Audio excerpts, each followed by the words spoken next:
ওকে কাট। Hello everyone, আমি পৌশালী চলে এলাম আরো একটা নতুন ভিডিও নিয়ে। লাগে উড়াধুরা সং চলে এসেছে, পুরো চারিদিকে উড়াধুরা লাগাতে, ঝড় তুলে দিতে লাগে উড়াধুরা গান চলে এসেছে।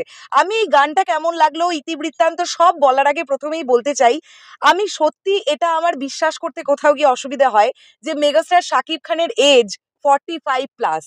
ওনার যে 45 বছর বয়স সেটা ওনাকে দেখে বোঝা যাচ্ছে না, ওনাকে দেখে লাগছে উনি 25-26 বছরের একজন যুবক। এইবারে আসি লাগে উড়াধুরা গানটা কেমন লাগলো। একটা আউটস্ট্যান্ডিং গান, এবং যে গানটার কথাগুলো পুরোটাই এই মেয়েটাকে কেন্দ্র করে তৈরি।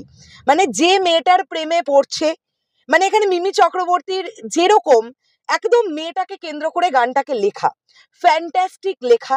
এবং আমি একটা জিনিস এবার জানতে চাই যে যারা এই ব্যাপারটা নিয়ে প্রচুর মাতামাতি করে উঠলো যে বান্ধবী ললিতা গানের কপি এটা, ওই হুক লাইনটুকু শুনে গোটা গানটাকে কপি বলে দিতে চলে এলো আর কি, তাদের আজকে কি অবস্থাটা হবে। কেননা আমরা এখানে একটা দুরন্ত গান শুনতে পেলাম, যেটা একটা ফ্যান্টাস্টিক কম্পোজিশন অ্যান্ড দারুণ ভাবে গানটাকে গাওয়া হয়েছে। একটা গানের মধ্যে প্রত্যেকটা পোটেনশিয়াল আছে। গানটার কথা ভালো, গানটার সুর ভালো, গানটার চটকদারি ভালো, গানটার যে রিদমটা, এইটসেলফ যে রিদমটা গানটার সেটা প্রচন্ড ক্যাচি, হুক পয়েন্টটা দুরন্ত লাগছে। সব মিলিয়ে একটা দুর্ধর্ষ গান শুনলাম। এবার যদি আসি গানটা কেমন দেখলাম, অর্থাৎ গানের ভিজুয়ালাইজেশন কেমন হয়েছে।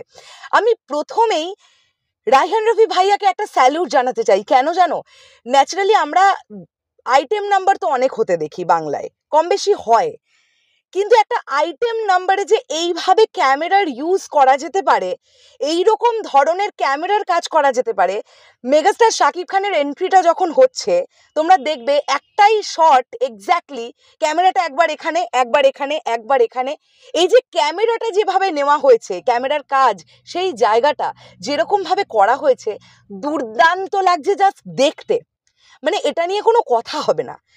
এই ফার্স্ট টাইম আমরা শাকিব ভাইয়ার সঙ্গে মিমি চক্রবর্তীকে দেখতে পাবো, কিন্তু বিশ্বাস করো আমার এখানে, আমি একদম মন থেকে বলছি, মিমি চক্রবর্তীর থেকেও শাকিব ভাইয়াকে বেশি ইয়াং লাগছে।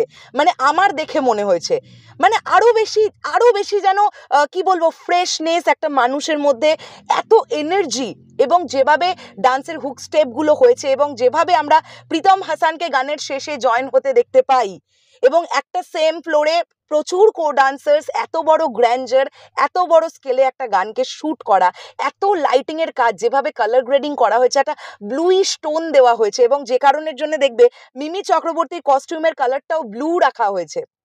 আমরা এখানে মেগাস্টার শাকিব খানকে দুটো ড্রেস আপে দেখতে পেয়েছি। তো সব মিলিয়ে না একদম উড়াধুরা লাগিয়ে দিয়েছে এই গানটা। আইটেম নাম্বার হবে ভাই এই রকম, যে গানটা শোনার পরে এবং দেখার পরে লোকে নাচতে শুরু করবে, তা না হলে আইটেম নাম্বারের মজাটা কি রইলো। আর সর্বশেষে রায়হান রফি ভাইয়ার ওকে কাট, ওটা একটা পুরোটাই চমক ছিল। রায়হান রফি ভাইয়াকেও খুব ভালো লেগেছে কস্টিউমটাতে। তো সব মিলিয়ে ভীষণ ভীষণ ভীষণ গোছানো একটা কিছু দেখলাম। মানে আমার তো ভাই পুরাই উড়াধুরা লেগে গেছে।